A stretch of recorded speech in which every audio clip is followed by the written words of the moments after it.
Hello, Carmen Gentile. Welcome to the GRN interviews. It's a pleasure to have you here with us. You've been covering Kabul for GRN for the last year or so, over a That's, year. Yeah, that's true.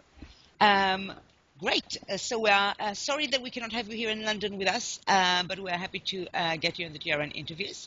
Could you just start by telling us a little bit about your career as a journalist? When did you start? I started my career in the late 90s. I moved to Cairo, Egypt, and started working on a small English language weekly. It was my first foray into overseas reporting. I had been living in Cairo, studying Arabic, and had a little experience working on newspapers before that, and it took off from there. Spent 2 years living and working in Egypt and learned a lot and has been able to build off of that since. And you've been in Kabul for how long now? Uh, I've been in Afghanistan on this trip just a short time, about a month and a half. I usually stay a little bit longer, 3 to 4 months at a time I spend in country. But this being the winter time, I was in country for a very specific project I'm working on in southern Afghanistan regarding efforts to bring security and stability to that region and how those efforts have panned out. And you had quite a serious injury last year, which stopped you from working for a while. Yes, back in September 2010, I was embedded with U.S. troops in eastern Afghanistan in Kunar province near the Pakistani border. And during one foot patrol, I was talking to some young men, and about 40 yards away, a man with a rocket-propelled grenade launcher fired an RPG at me, and it actually struck me in the face, and it blinded me in the eye and fractured and these bones in my face. I've had numerous surgeries to restore my vision partially, and had a number of titanium plates and pins grafted onto my bones to restructure my face. I must say they've done quite a job on you. It's not visible at all.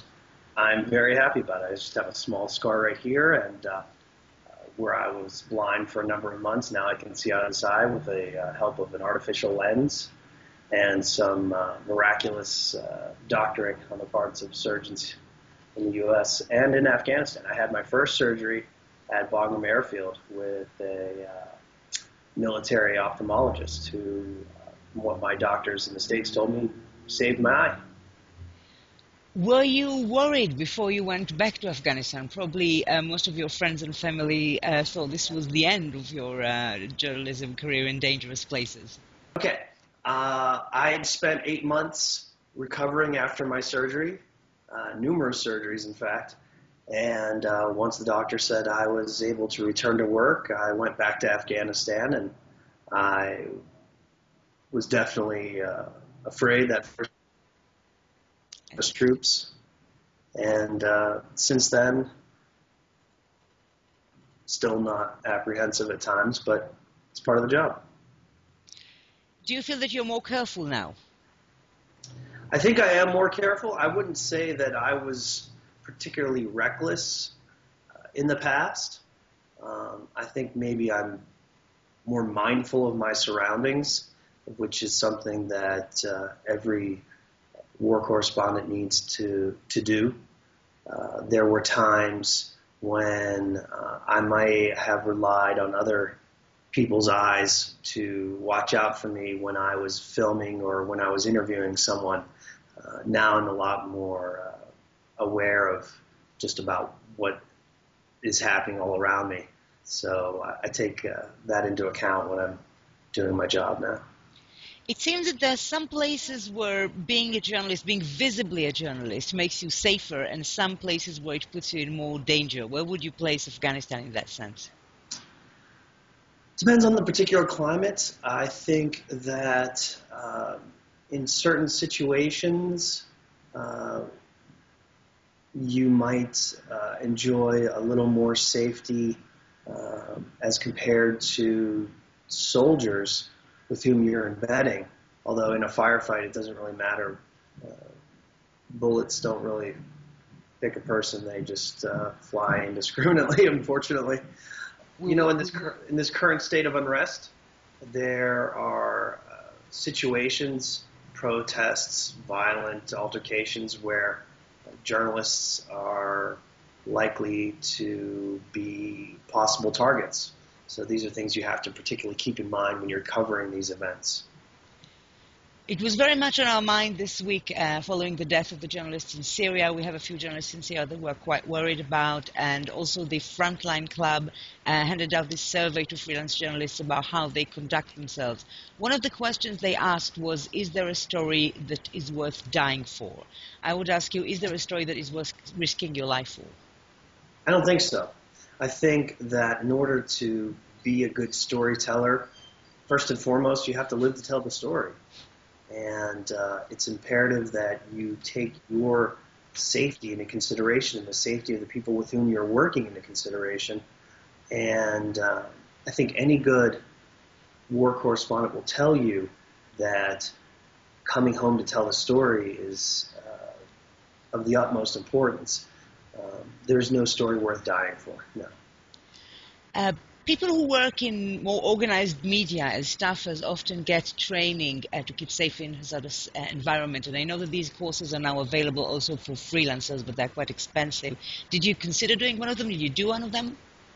I've never taken a course. I have been doing this now, covering conflict for 8 years.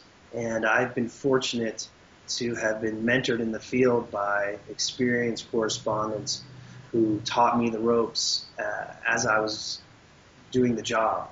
I wouldn't recommend that strategy for young journalists coming up, but I had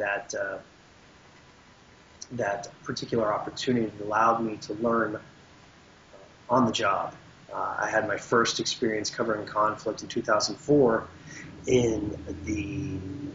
during the coup in Haiti, when there was just mass killings and violence in the streets, and I was working with some seasoned veterans who taught me to always err on the side of caution, and your safety is the primary concern. Do you always make sure that you're insured, for example? Oh, absolutely. It's imperative that you get insurance. Insurance is relatively affordable, and having it has made all the difference for me, I have to say. And having the support of the outlet for which you're working is also important. I think that freelance correspondents need to be upfront and talk to their clients about what would happen in the event that the individual, the correspondent, was injured. I think it's imperative that freelance correspondents talk to their client publications, news agencies, whatever outlet for which they're working, about what would happen in the event of an injury. It's always important to have your own insurance, but you also need to know that the publication for which you're working is going to be there for you if, in fact, you are hurt. I've been fortunate to have the support of the agencies for which I work during my recovery and during my injury. So that's something that I think that news outlets need to be responsible for as well. So 2011 for you. My 2011 got off to a little bit of a slow start. I was still recovering from my injury, but I returned to the field in May 2011 and spent 4 months in Afghanistan covering the war from different parts of the country, Kandahar, Helmand, and then in the east in Kunar, Nangarhar, and Paktia province. I spent some time with U.S. Special Forces, which many journalists don't have that opportunity. It's not very often they allow the media to see what they're doing, and that was a particularly interesting time for me. I got to see one of the hardest fought parts of the war in Helmand with the U.S. Marines and what they go through down there. Very eye-opening experience, considering the caliber of the fighters they go up against. That's the Taliban A Squad down in Helmand, and the number of IEDs they have down there, number of injuries and deaths they've sustained. Quite the experience. Isn't it surprising that it's so hard to bring the Taliban down at the end of the day, considering that in terms of their arms, in terms of their equipment, they are, obviously not the superior side in this conflict? Yes, there's a home field advantage for the Taliban and other insurgent groups like the Haqqani Network.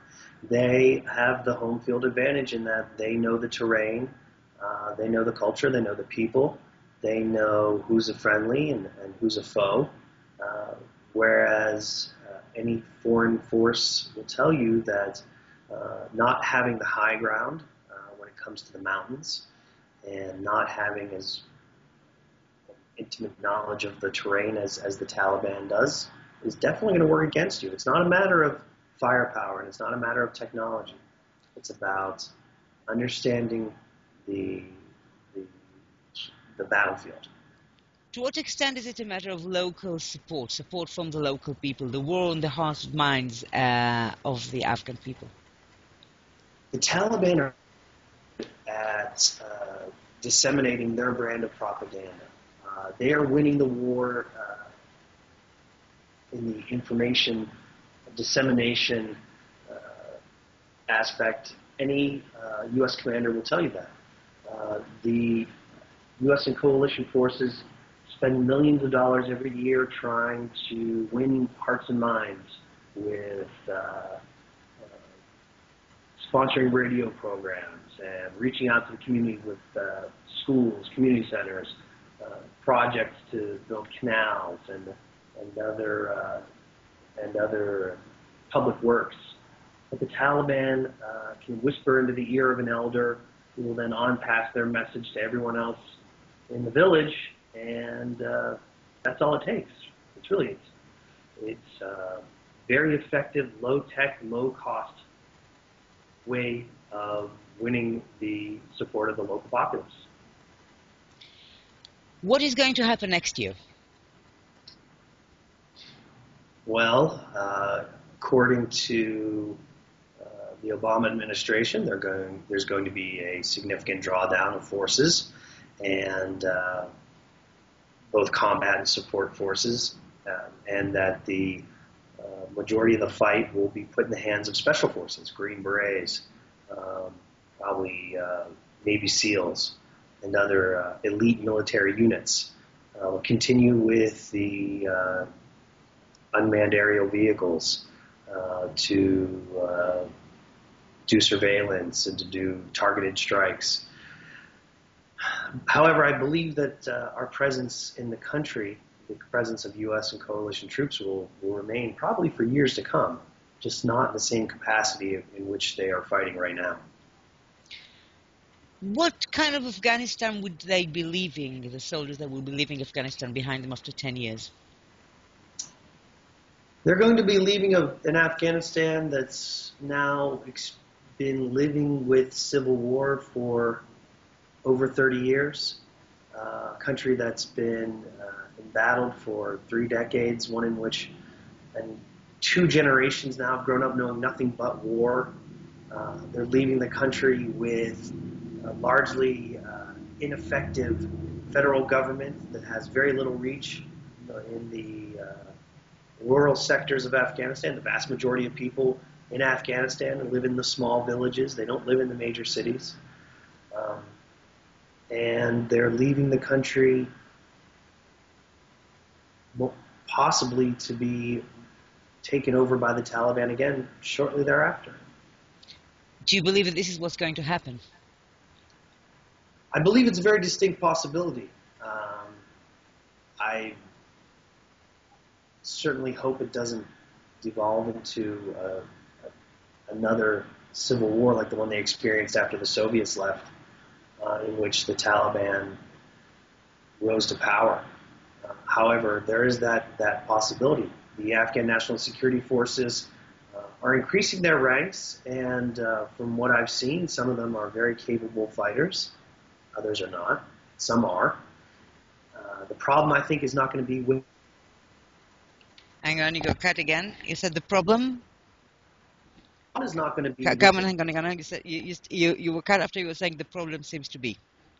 right. I'm starting out. Okay. The problem seems to be not with their abilities or with their desire. It's going to be with logistics. Whether or not the Afghan federal government is going to be able to support a large ongoing military campaign with Afghan National Security Forces at the helm against a very persistent and patient insurgency. Wouldn't it mean that in this sense the war has failed, in the sense of installing democracy and changing the basic values of the society in Afghanistan? Changing the values of society, I don't think that changing the values of society should ever have been the main objective with the Afghan people. I know there's a great deal of contention in the West with some of their traditional values regarding women, regarding children, regarding punishment and what we consider to be human rights violations and cruelty.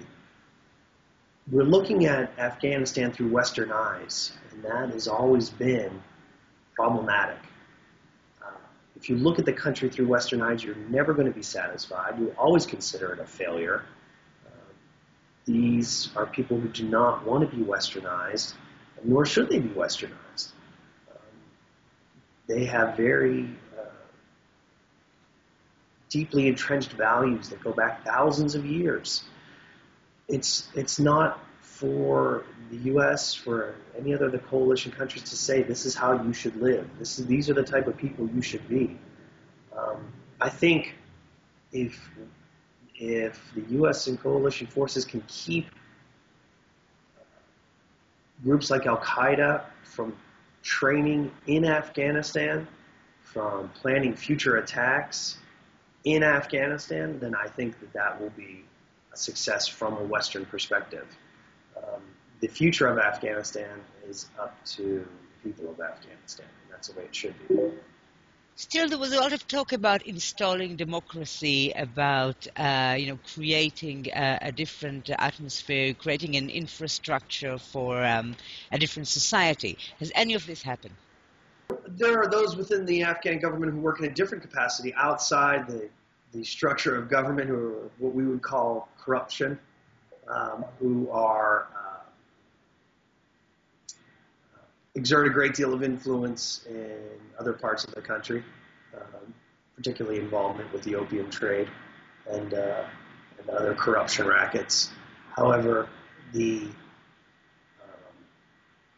federal government provides services, public works, largely ineffective, unable to act as a democratic institution.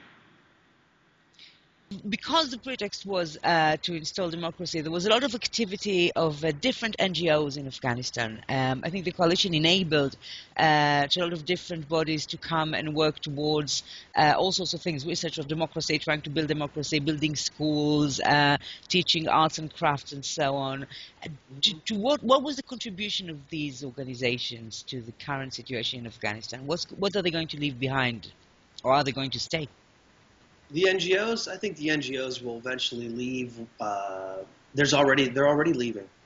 There's already been a significant downturn in the Afghan. Fewer. Hang on, you're breaking. There was a significant what? Significant downturn in the Afghan economy because a number of these organizations are leaving. Prices had skyrocketed in places like Kabul for rent and other necessities. But in recent months and the last year, prices have gone down because there aren't as many people renting office space or homes for these NGOs to do their business. I think that's going to have a very detrimental effect on the country. Excuse me.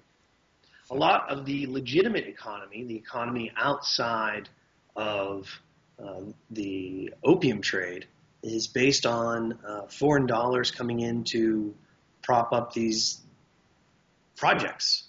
And once these projects are gone, once these NGOs are gone, the economy will largely collapse in Afghanistan. So the prices will go down, but the economy will collapse, basically. Yes. Are you optimistic at all? You don't sound very optimistic about the future of Afghanistan. It's hard to be optimistic. It really is. Again, what do you expect to see from Afghanistan? Eyes. If you're saying, I want Afghanistan to be a certain way, they should be a parliamentary democracy akin to England, or have a congressional democracy akin to the United States. That's never going to happen. That notion is ridiculous. Can Afghanistan be anything like a Western nation? No. You're lacking infrastructure, you're lacking education, you're lacking other public work, you're lacking a reliable judicial system. You don't have the basic pillars for what makes a democracy in Afghanistan.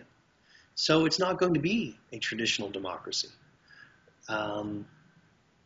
Disappointment, the only disappointment will be if there is a return to a hardline Taliban leadership that supports groups like Al-Qaeda, in which they can train and plan future terror attacks.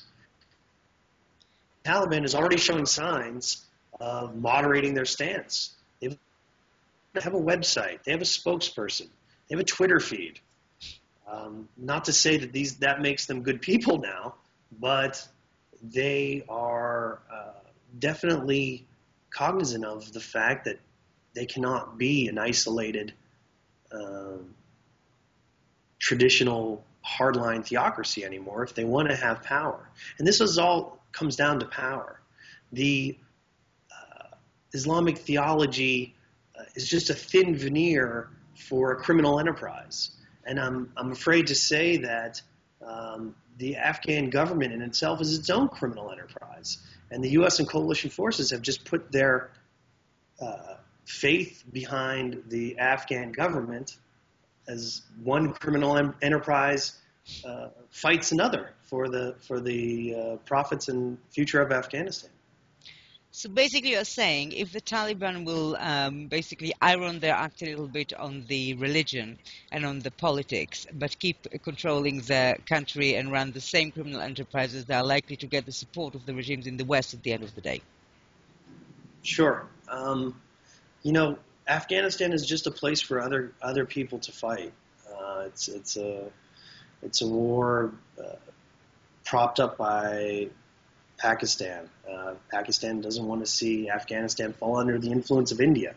So in one sense, it's really a fight between Pakistan and India. It's really a fight between the West and competing criminal interests in Pakistan.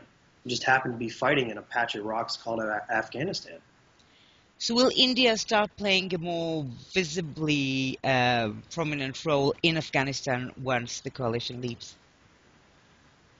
Security is going to be a great concern. India has already made bids for the country's vast iron ore resources. China has a copper interest in that country. The mineral wealth is going to be the sought-after commodity of Afghanistan. Problem is, getting to any of it is very difficult. Like I said before, no infrastructure, roads. You need to bring in heavy equipment. You need to be able to haul out anything that you mine, be it natural gas, be it iron ore, any other resources. You have to be able to get it to market, and doing so is extremely difficult in Afghanistan. And in 10 years of coalition, none of this got any further, none of this improved in terms of the ability to mine and to get the natural resources out? There have been hundreds of millions of dollars spent on roads and trying to improve the infrastructure of Afghanistan. There have been some successes. There have been a number of failures. There is a ring road that connects all the major cities in Afghanistan. Some of it is in terrible condition. Parts of it is subject to Taliban checkpoints and other bands of thievery that make it difficult for products to move from one place to another. Have the opportunities that you've described attracted any Western investors except from the people who put money in security companies in Afghanistan? Oh, there are always going to be people interested in making money. How are they making it? How does that work? How do they plan to make that money? What do they put the money in? Where is the Western investment in Afghanistan going?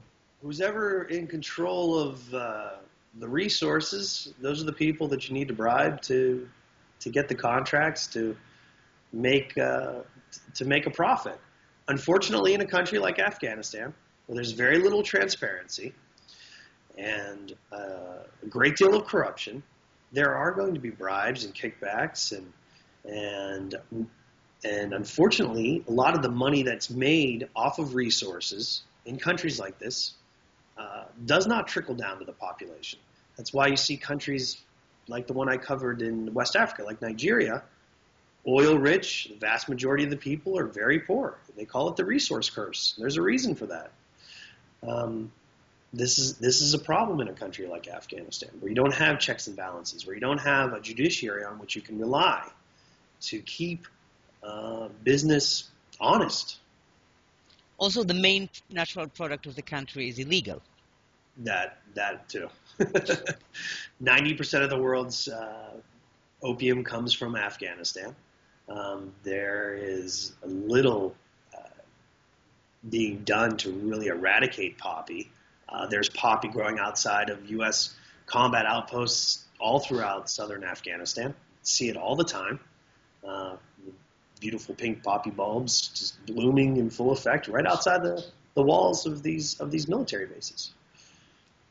Is there a serious problem of drug abuse in the military, among soldiers in Afghanistan? Among the Afghan National Security Forces with which I've spent time, they use drugs, yeah. I'm not saying they all do, but some of them do. Some of them smoke opium. A lot of them smoke marijuana. They smoke hash. And I've seen them do it on patrol. I've seen them do it while on patrol with U.S. forces through a particularly dangerous village or along a road laced with IEDs, and these guys they're smoking dope. Has this turned into a problem among American soldiers? No. Or Western soldiers? No. I haven't seen any of that, really. I know there have been isolated cases where that happens, and I'm sure it happens more than I see it, because they wouldn't do it in front of a reporter, that's for sure. But no. I think that many soldiers, U.S. and coalition troops, are pretty focused on the task, and besides, the repercussions aren't worth the risk. When they leave, will you leave, or will you want to stay in Afghanistan to watch what happens in the day after? I think that once the U.S. and coalition troops leave, that's when the story is going to get really interesting. Unfortunately, a lot of news outlets have a tendency to forget about a story when troops from their particular country are no longer there. They don't feel as though they have an interest or they have a horse in that race anymore, so why cover it? However, that's going to be the really interesting time for Afghanistan, to see if the Afghan people can seize the moment and try to make a go of it as a autonomous independent state. However, there are just so many factors, so many countries operating within and manipulating the Afghan government, which is rife with corruption. They're going to have a really hard go of it, but it's going to be an interesting story, definitely. Did you, to any extent, I suppose you did because you've stayed there for so long, fall in love with that country? So many people that I meet, English, American, Canadians, who spend many years there, seem to have some kind of fascination with this dusty place that they can't quite explain. What is it? What do you love about Afghanistan? First and foremost, it's a beautiful country. It's amazing. The jagged peaks and the lush valleys, incredible. And you have a people there who are so hardy and so have such great resolve. I mean, they live in this place where in the summer it's 120 and in the winter it's 0 degrees, and they somehow manage to persevere through war, through disease, and it's incredible. And it's one of those stories that the more you learn about what's happening there, the more you realize that you don't know about what's going on there. Like I said, all these different competing factions who are trying to have a foothold in Afghanistan. You've got the Pakistani government, you've got the ISI, India, U.S., Britain. Everyone's got an interest in what's happening there, but nobody seems to have the